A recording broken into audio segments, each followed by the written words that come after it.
Hey guys, Dr. S here. Happy Tuesday. How are you all doing? Letting everything get booted up here.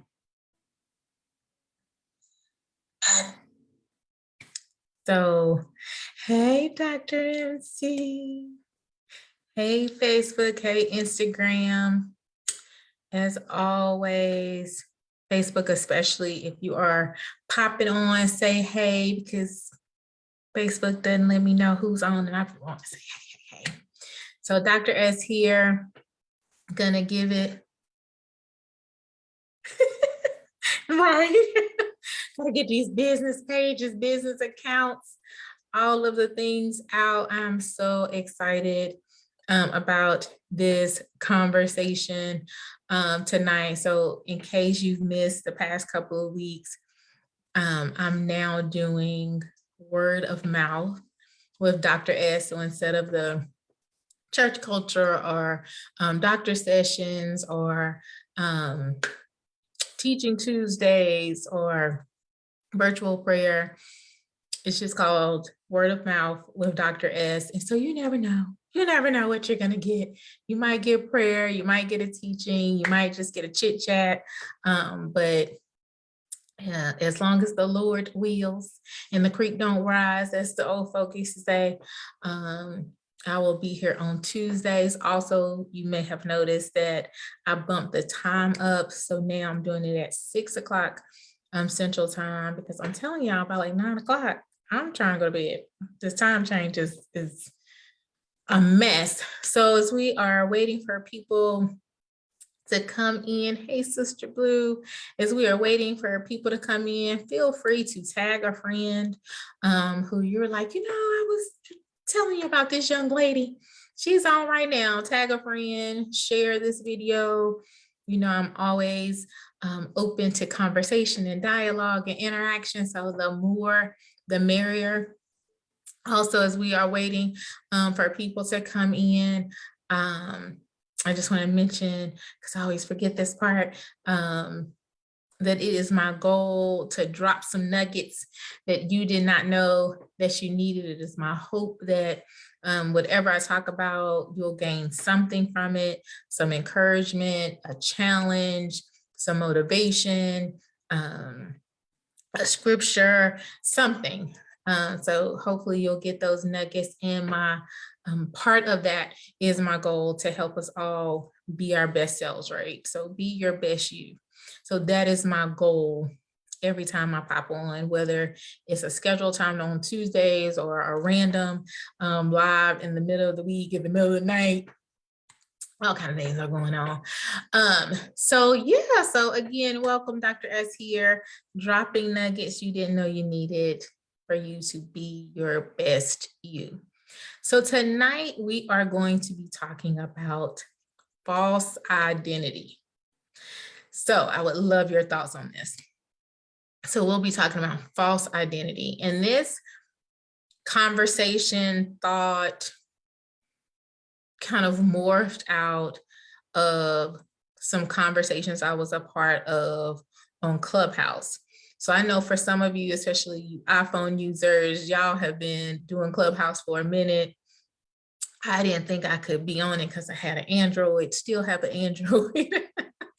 But they opened it up for Android. And so one of my friends, Tasha TC Knowles, has really been like, oh my gosh, you got to get on Clubhouse. You can be a part of these conversations and a part of these discussions. And so a couple of weeks ago, I was in a couple of clubs, as they call them on Clubhouse. And one of them was talking about like the worst is hidden behind your smile, or, like a smile doesn't always truly represent good times or happy times. And then I was in another room or club where they talked about having to always put your best face forward, even in the midst of trying times. And just those conversations just really, really resonated with me, because I could relate. I have been the person who, put on a mask, put on a happy face, put on a smile, put my best foot forward, when literally my life, my life was falling just completely about to blow up. Like, I have been suicidal and people would have never known because I knew how to mask it. I knew how to hide it. I knew how to fake the funk, or however, whatever euphemism you want to use. I knew how to do that. And so as I was thinking about those conversations in my own personal life, it just prompted this conversation about false identity and false identities. So at first I was thinking about like stolen identities, because, and hackers and, people steal your information. I was like, no, it's not that, because that's somebody else trying to take your identity. And then I even thought about like, so I like suspense movies and like criminal enterprise type movies, and they always have these passports, and this one person has like 7 passports, right? And so I was like, well, that's a fake identity. That's not the same. They're kind of, pretending to be somebody else, but they're still them. And I was like, no, none of those examples really, really work. We are talking about false identity. So that is when we are ourselves, but we're not ourselves. We're not honest about who we are or how we're feeling, or what we're thinking or what we're going through. And I can guarantee it, whether you're on right now, whether you'll watch the replay later, you can admit, you can say that you have had a false identity. You might have a false identity right now, but I think at least once in our lifetime, and we can all admit that we've had a false identity where we don't present or reveal our real self to those around us. So to get nerdy just for a minute, in one of my classes, I teach about this theory from sociology, and it's called the dramaturgical theory. So again, some of you may be familiar with it. Dr. MC probably have heard of this. But it's this theory or this model where part of it talks about how life is like on a stage. So we are like actors on a stage. And when we are out in the world, we're on a stage. We are not presenting our true self. We are acting in a sense, and we are putting on a role for those people around us. So for example, in the video that I show in my class, okay, come through, nugget. So it talks about how like most of the time, when we go out in public, we are bathed, we brush our teeth, we put on clothes, like, we act like we got some sense for the most part. But when we are at home or in our comfort zone or where we feel safe, then we're like behind. Now we're behind the curtain. We're no longer on stage. We're behind the curtain. And that's where our true self resides. That's where we really live. That's where we're walking around with the funky breath and our hair is not combed or, shaved or whatever. And that is where the like true you is. This theory also says though, that even at home sometimes, even in this place, if you are still around other people, you're still not your actual self. You're still not your true self. So to some extent, this theory is saying the dramaturgical theory is saying, as long as we are around other people in some way, shape, or form, we are putting on a front. We are putting on a facade. We are not being our true self. And when we think about it like that, that's exhausting. Like, when can we be honest? Like, when can we be our real self? When can we just like let down and let go and not be concerned about other people. So I'm kind of getting ahead of myself. So thinking about this concept of false identity. And again, welcome, Facebook, Instagram, Facebook, be sure to say, hey, be sure to tag and share, all of those things. When we think about that, who are we? So when you think about yourself, who are you? Like, who are you really? Who are you? I've heard so many people say, and this, I feel like every conversation in some way somehow goes back to relationship, but not necessarily, hey, brother Derek, not necessarily like a romantic relationship, but people will say, I had to figure out who I was. Parents going through who become empty nesters, so their children are grown, have moved out, and they're like, I have spent so much time being a soccer mom or running kids to practice. I don't know who I am. I don't know what I like. I don't know what my hobbies are. You know, if they were in a romantic relationship and it ends, or, you know, they separate, they get divorced. You know, I didn't know who I was separate from being so-and-so's wife or so-and-so's husband. And so having these conversations with yourself where you are honestly like, who am I? What am I made up of? What are my hobbies? What do I like? Do I like that food, or did I just eat that because they like to eat there? You know, was I going there because I really like that, or that's what my homegirls like to hang out? And so as I'm going through this conversation about false identities, I challenge all of us to think about, who are you? Who are you? Like, it sounds so simple, but like, who are you? And you guys feel free to, if you feel comfortable, to put in the comments, like, I am asking you this question. It's not rhetorical.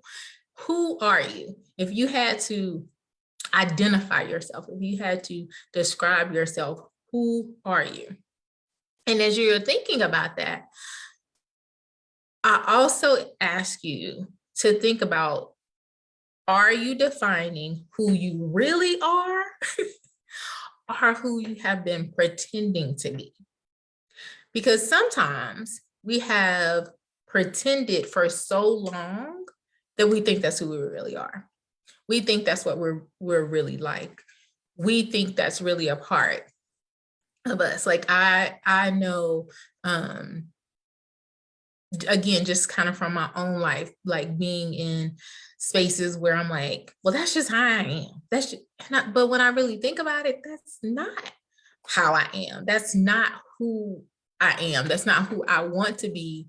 But life has happened, circumstances have happened, experiences have happened, and maybe that defense mechanism has presented itself so that I feel safe or protected, but it's not really who I am.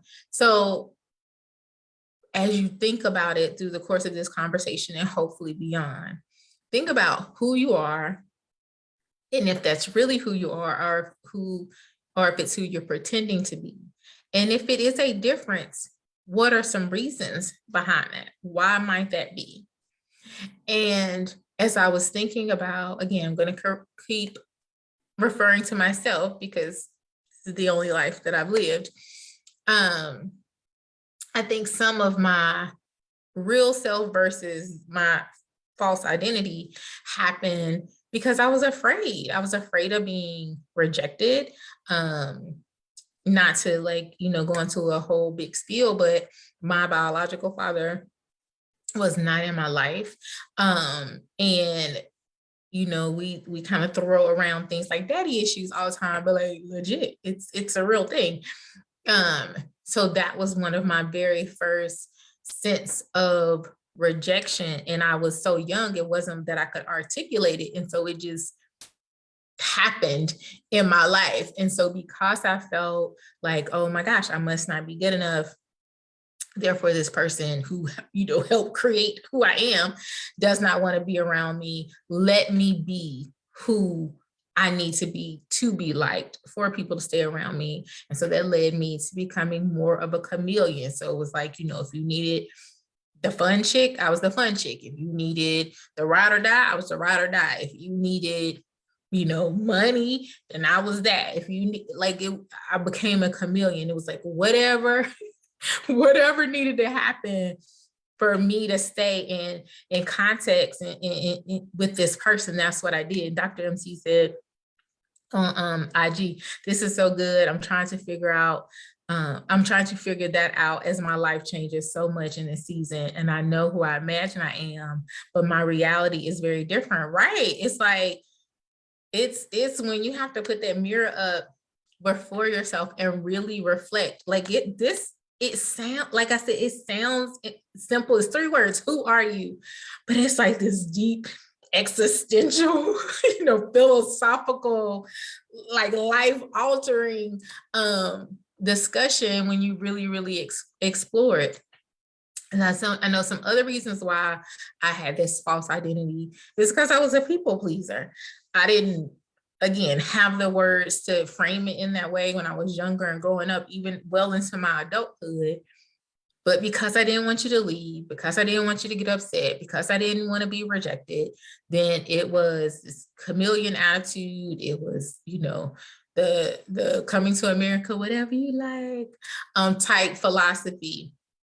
And you end up dealing with a lot of stupid stuff when you have that kind of mentality.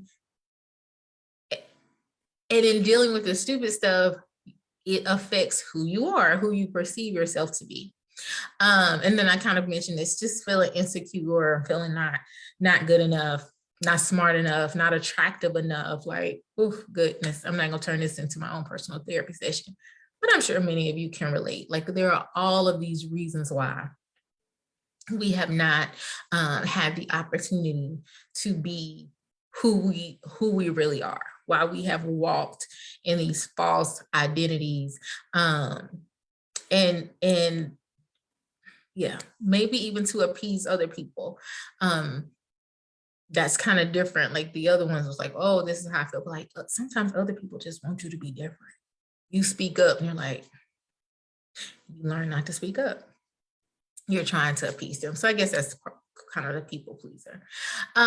So there are multiple reasons why, hey, Sister Joanna, there are multiple reasons why we may not be real. We might not be our real selves. We might present these false identities.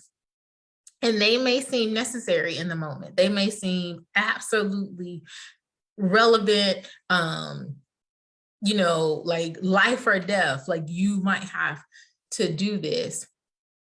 When you get to a space, especially if you've done these things out of a way to stay safe, once you get to a space that really is safe and you can have these hard conversations with yourself and realize that maybe some of these reasons aren't really relevant anymore in your life. I don't want to say valid, but not relevant anymore. Then what do you do with that?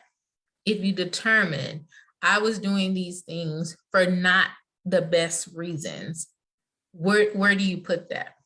Do you, make a conscious choice to be like, okay, I have figured out that I was people pleasing. That is not a part of me that I want to continue. How do I take that control back? How do I take that power back?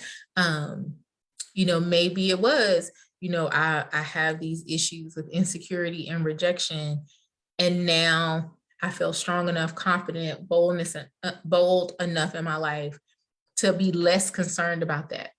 What does that mean to you now? Are you doing the one thing that people, thought was absolutely crazy, and now you're like, I don't care what y'all think. I'm gonna go learn how to skydive, or I didn't really want to become an attorney. I really wanted to be, I was gonna say something crazy, but my definition of crazy, but maybe you really want to do something else. And now that you have rid yourself of these other people's needs and perceptions and you wanting to fulfill their needs, now you can like be you. You can be the real you. The other thing I wanted to say about this, and feel free, thank you, Sister Joanna. Just as Joanna said on Facebook, this is good. Praise God. And feel free to ask questions or share your thoughts. Again, I love to hear from you all. So the other thing I was thinking about with regards to false identity and not being honest about who we really are, is sometimes we don't want to hurt people's feelings, or we feel like they don't really care. So there's this meme that I saw, I don't even know, it probably was earlier this year. Saw it on IG, and it was a picture. And at the top it said, it was the questions like, how are you? And then under that was the word fine in all capital letters. But the word fine was written, when you looked at it closer, there were other words and phrases in that. And so it was things like confused, broken, never good enough, I'm falling apart and you don't notice. Like that's, and I wish I could show you guys a picture of it. You could Google it. I Googled it just to kind of figure out some of the words that were in it. Lonely, depressed, like all of these words were in the word fine. And when I saw that meme, when I saw that, I was like, oh my gosh, like it spoke to the innermost, deepest parts of my soul, because I could relate to that so much.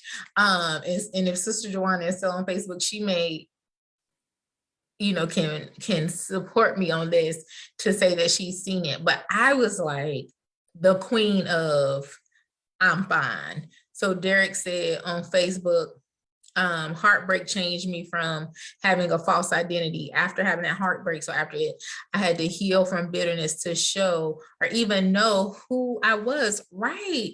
You have this heartbreak and you're like, that's like a wake-up call, almost like a jolt. Like, I was doing all of these things to make this person happy or to please this person, and it still didn't work out. Well, dang it, I might as well be my real self. Might as well be who I wanted to be all along if I did all of that. And hey guys, I did all of that and it still didn't work out. So, and with that, you could probably relate to Brother Derek, or again, anybody who's watching now or watching the replay. I was the queen of fine. Like if you asked me, I shared earlier, I was going through like deep depression. I was suicidal. I was just like spiraling. I felt like to do and get out without the teacup, but I was in a sunken place. You hear me? But nobody would have known because I put a smile on my face, put my clothes on, I did what I had to do. And if people said, how are you doing? What's going on? Oh, I'm good. I'm fine. And in the Clubhouse conversation, my friend Tasha had been encouraging me to like contribute. And I was like, I'm good. Look, I'm good. I don't want to. But when they were talking about the smile, hiding it, and I was like, I had this rule. It was kind of like the I'm fine ×3 rule, where, and it was kind of subconscious, but if a person would say, oh, girl, what's going on? How you doing? Oh, I'm good. I'm fine. And if they just said that and they kept it moving, we kept it moving. If it was somebody who knew me enough and they were like, you sure you good? You all right? Yeah, I'm good. Thank you. I'm fine. But if it was somebody who like really, really knew me or really, really cared and they asked that third time, then I would just like break, like I couldn't hold it. The dam broke. I couldn't hold it together anymore. And like, it would just all come like rushing out. And I would be weeping and sobbing and bawling and feeling like an idiot. But it was obvious that it needed to come out because I wasn't fine. I wasn't okay. I was presenting this false reality, this false identity. And the fact that a person made it to the third time in my mind meant that they cared enough for me to really be honest. And so when I think about this conversation about false identities and why they continue to persist, is sometimes in addition to being a people pleaser, in addition to being a chameleon, in addition, sometimes we just don't honestly think people care. And sometimes they don't. So why show you my true self? Why be vulnerable? Why let down my guard if you really don't want to hear what I gotta say anyway? You was just being nice. That's the polite thing to do, right? How you doing? that's polite. But there are those of us that when we say, or someone says, hey, you good? There are those of us who need to be honest and put it all out there. There are those of us who, when we ask that question to other people, we need to be prepared for their response, because they have been hiding it from so many people for so long, that they need a space to be able to be real and be true. So if you are the person who you are the king or queen of I'm fine too, find somebody you can really have this conversation with, like somebody you can really share how you're feeling. If you are a person that says you ask the question, but you don't really want people to respond, then maybe ask something else. Maybe don't even ask the question. Don't be polite. Just say, I don't even know what you would say in lieu of that. But I think kind of this kind of polite thing that we have going on doesn't necessarily give some people the space to be honest, like they really need to be honest. Does that make sense? Y'all let me know if that's making sense. Because if we're on the one side, we don't want to be hurt, so I'm fine. But on the flip side, we need to be more open so that we can be open to other people. Hurt is sometimes an inevitable part of life. And I'm not saying just go around and the cashier at Starbucks is like, how are you doing today? And you're like, well, let me tell you, that might not be the place to have that particular conversation. Use wisdom, but don't necessarily block yourself from having that conversation when you are in an arena with a person where you can be genuinely true about how you're feeling. So let me know y'all thoughts on that one. Are you all, would you say you're the I'm fine king or queen?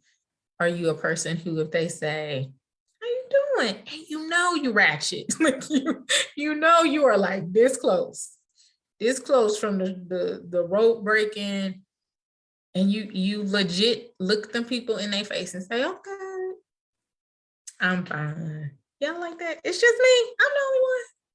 I'm the only one like that. Okay. I'll take it. Well, if y'all decide to comment while I go to the next point, that's cool too.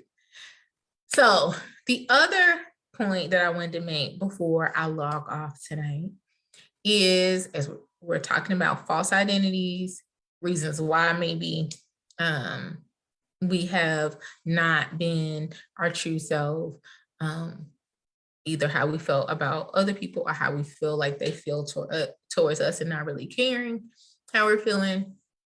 The other thing that I've noticed is like these conversations. So on Facebook, Joanne said the mask we wear when we don't want people to know what's really going on. Yes, and it's real. Like we are. I've been watching like makeup reels recently, and it's just very interesting how elaborate some of them are. Like I'm like, first of all, y'all are spending a lot of money on these makeup. No offense to people who wear a lot of makeup artists, all of the things, more power to you. But I'm like, y'all just use like half a bottle of concealer to do this one look. That's not including all the other things. But in some ways, that is like a physical demonstration of the emotional energy we put into putting on a mask. Like we have emotional makeup. Come on. Y'all hear me? That's a new hashtag. We have on emotional makeup. Like we are putting on concealer and putting on, eyeshadow and putting on blush and putting on like we're doing all this stuff to have these extremely elaborate emotional masks on, this emotional makeup. Oh my, somebody write that down because I'm not gonna remember this. This emotional makeup to hide our true self. Like we are good. We are good at it. We're not good. Listen, that's not like this good. We are good at it. We are good. Ooh, this is a whole. my brain has gone way to the left at this point in this conversation, because I'm like, because sometimes, again, when I watch these reels and I see the before and after, I'm like, that's not the same person. If I met you on the after and then I saw you separate as the before, I would not know that's you. That would not, and that's how we are emotionally. That's like the dramatological theory I was talking about. We put on these masks, we go out on these stages, we are acting, and we are not being real. And later, when somebody see us, I didn't know you were in debt. I didn't know you were going through divorce. I didn't know this was happening with your kid. Like, we are unrecognizable. Woo! Because of the emotional makeup. Yeah, I could just stop right now. I done got a whole revelation for my own self, right? Right now, y'all are witnessing it live. Oh my gosh, emotional makeup. Yes. So if you want to wear it, the cost is high. Like MAC and Sephora and all of this stuff, the cost is high, just like it is with this physical makeup. Is it worth it? Is it worth it though? Is it worth it? Is it worth it? I mean, I don't think it is. Having been there, done that, it's not. It's not worth it. So we all got a nugget right there. Emotional makeup. We spend a lot of time and energy and money trying to hide our real self, sometimes from ourselves, definitely from other people, and it is probably not worth it. Woo! Okay.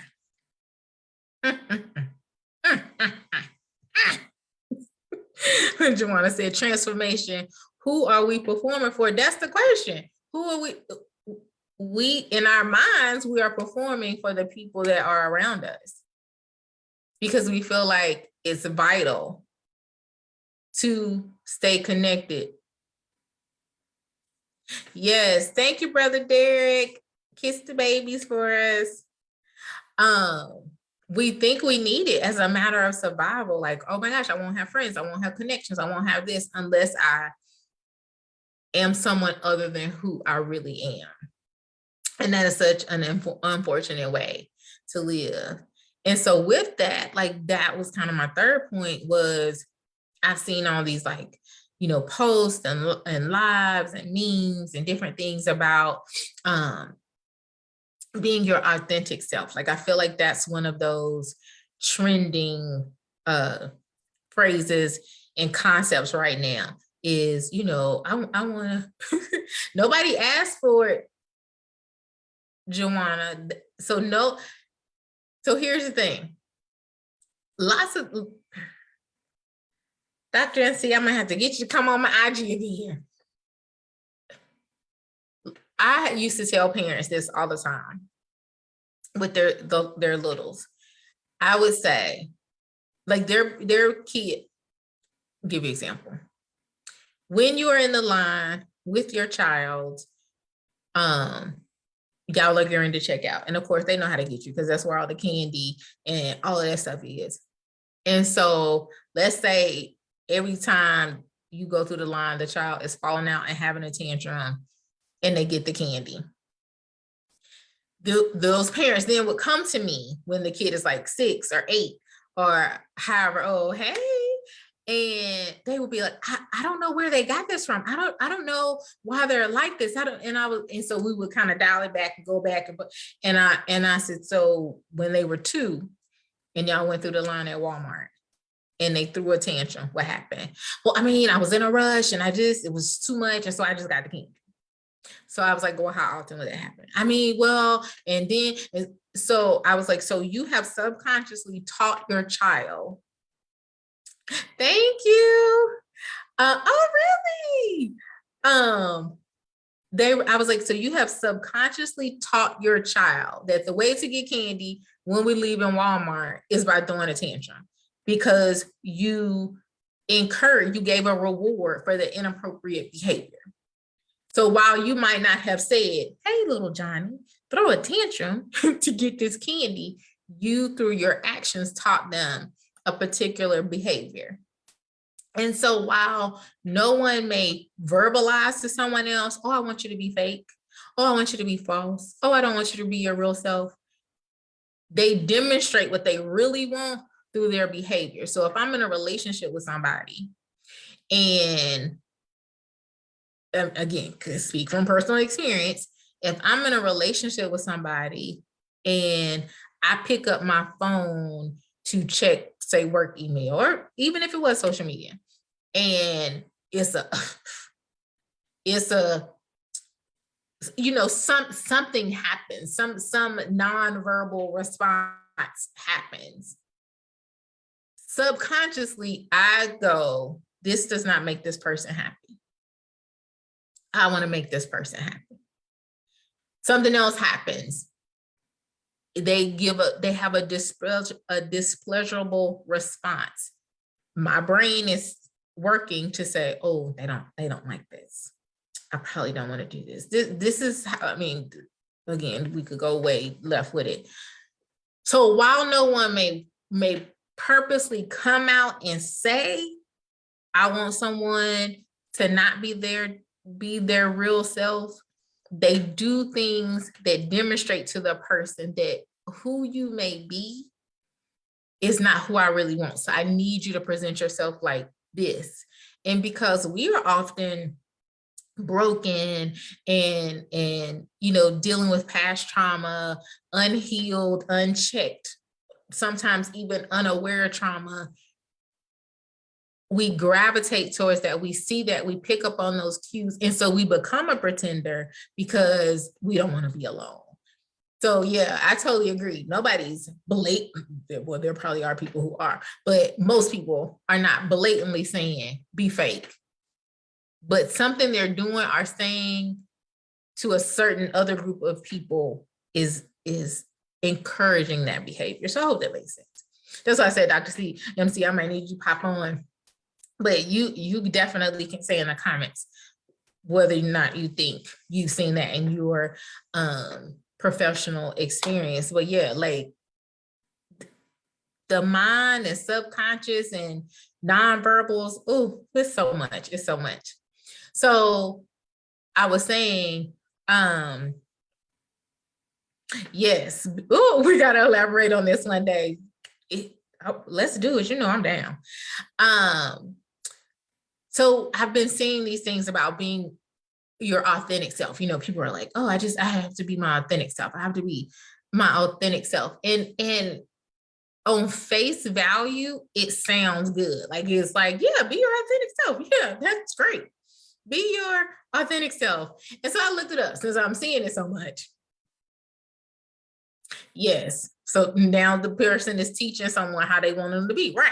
So authentic means undisrupted origin, genuine, based on facts, accurate, or reliable. And then also in the existentialist philosophy, it means relating to or denoting an emotionally appropriate, significant, purposive, and responsible mode of human life. So those are lots of words. So what I hear when people say trauma triggers are so real and show up all the time in our relationships, amen, thank you. When a person says, I want to be my authentic self, it's like they want to be like their true self, their genuine self, their self based on facts, their emotionally appropriate, significant self. And that sounds great. It sounds wonderful.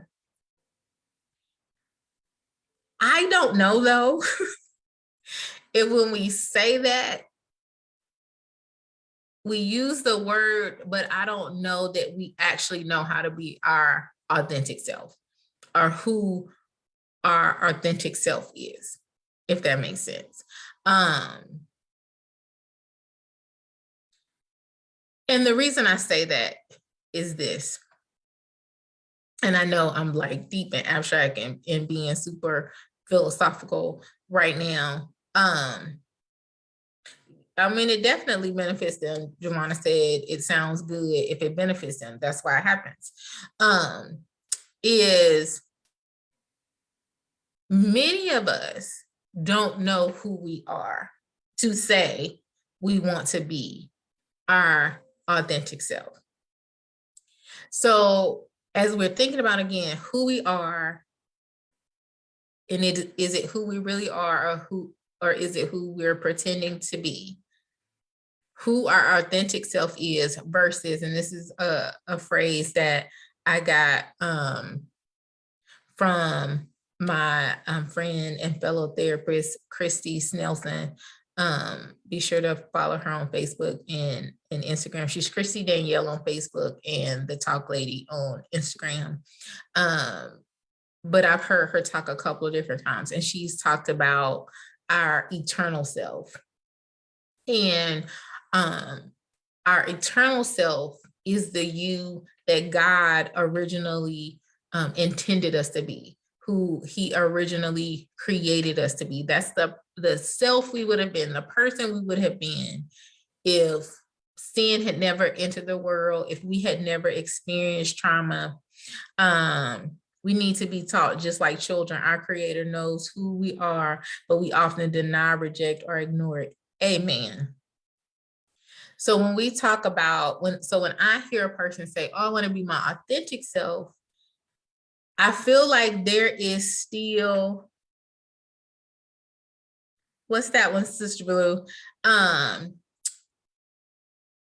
We are saying, I want to go back to the person who I think I am versus let's figure out who our eternal self is, because that is the original intent. Like I feel like authentic self doesn't go deep enough. It doesn't go far enough. It only goes as far as how our brain works, who we think we would be, versus, like Dr. MC said on Instagram, going back to the originator, the creator, the maker, God, to say, who did you create me to be? Like that's way back. Because our authentic self, I think, y'all might disagree, and I love it if you do.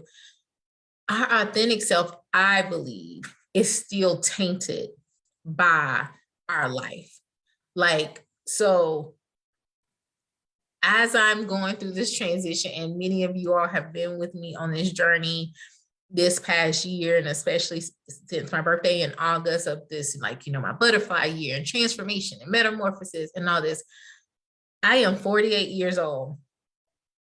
I am literally refiguring out who I am, what I like, what looks right on me, what I want to wear, where I want to go, what I want to eat. Like, I am figuring all of those things out. And because I don't know.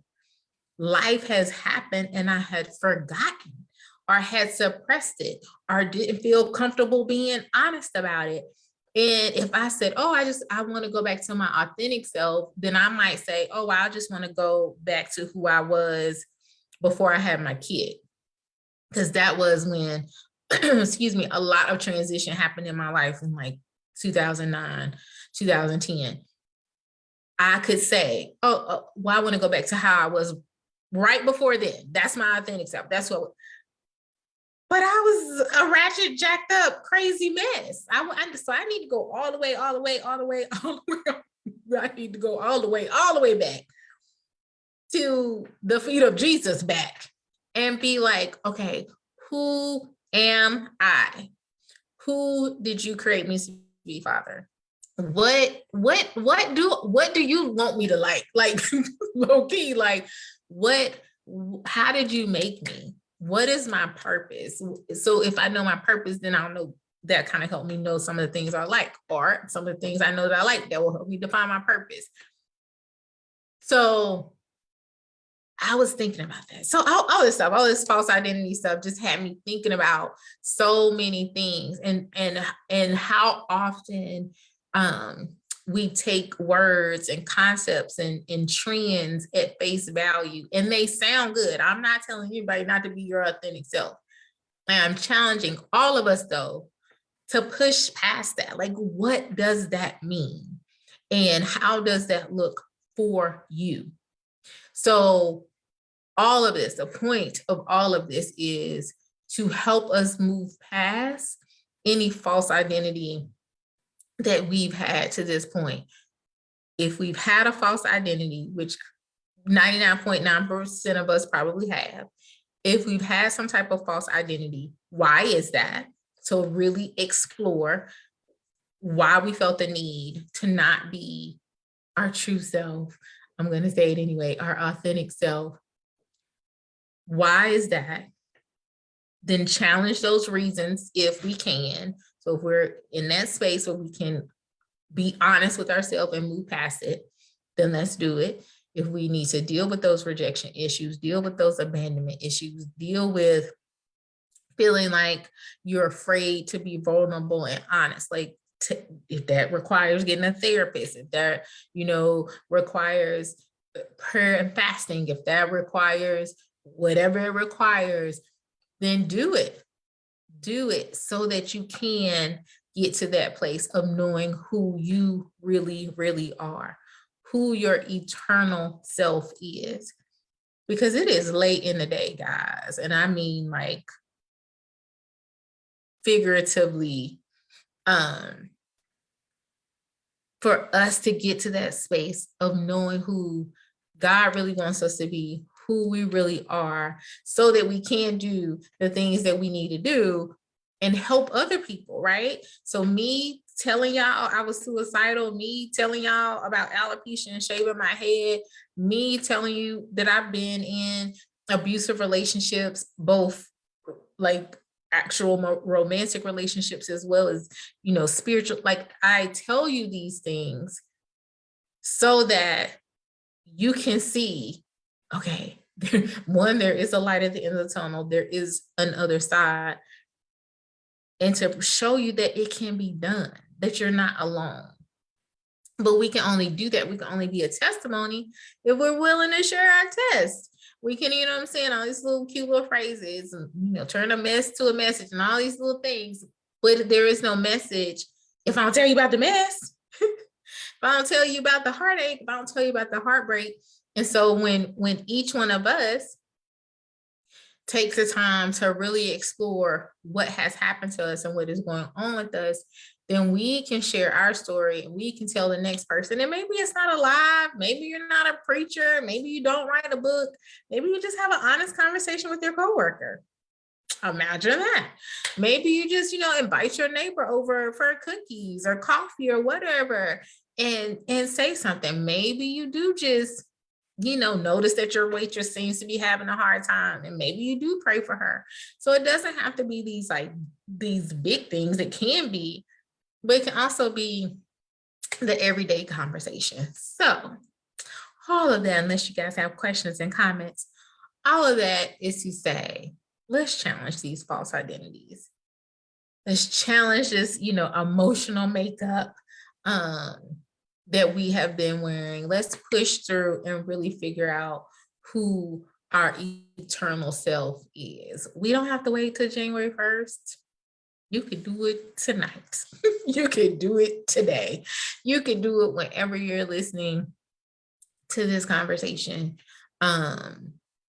listening to this message, to be like, you know what, bet I'm about to do a deep dive into who I really am. So I love you guys. Thank you so much for hanging out with me, for commenting, for sharing, for hearting, for tagging, for being honest and candid about what's going on in your life. I love it. I love y'all. I really appreciate it. Gotta throw in this quick plug, of course, because House of Esther is coming up in February. So February 11th and 12th. Overnight mini retreat to talk about these very kind of things in a very intimate setting where we can, be close and ladies have this time of sisterhood and fellowship and conversation about real things, about, hey, yeah, that time I was suicidal, or hey, yeah, I got daddy issues, or hey, yeah, whatever.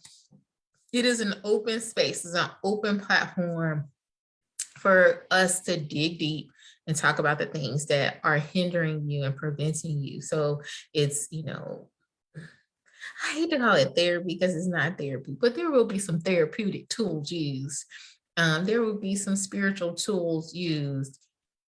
The most important part is that you ladies, whoever choose to come, will be in a space where you can talk about what's going on with you openly and honestly and candidly, no judgment. It's going to be like a late night slumber party. If we stay up all night talking so people get their healing and deliverance and breakthrough, bet let's do it. So that you can be your eternal self and walk in what you're supposed to walk in.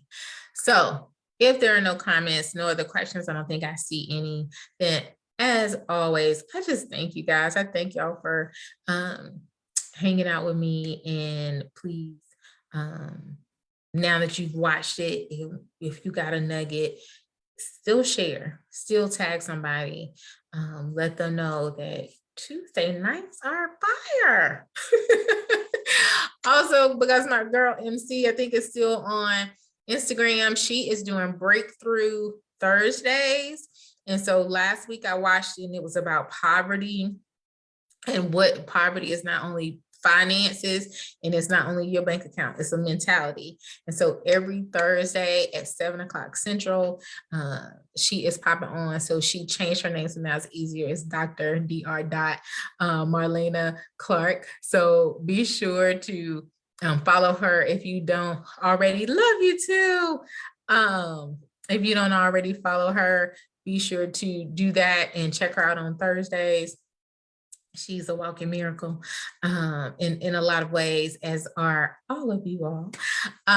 So not to belabor it, I got it like just under our bet. So next Tuesday, 6:00 Central Time, I will see you all. I already have a thought ruminating that I can't wait to share with y'all. So I love you. Dr. S here, dropping nuggets you did not know you needed, so you can be your best you. I love y'all. Night. Love you, Facebook.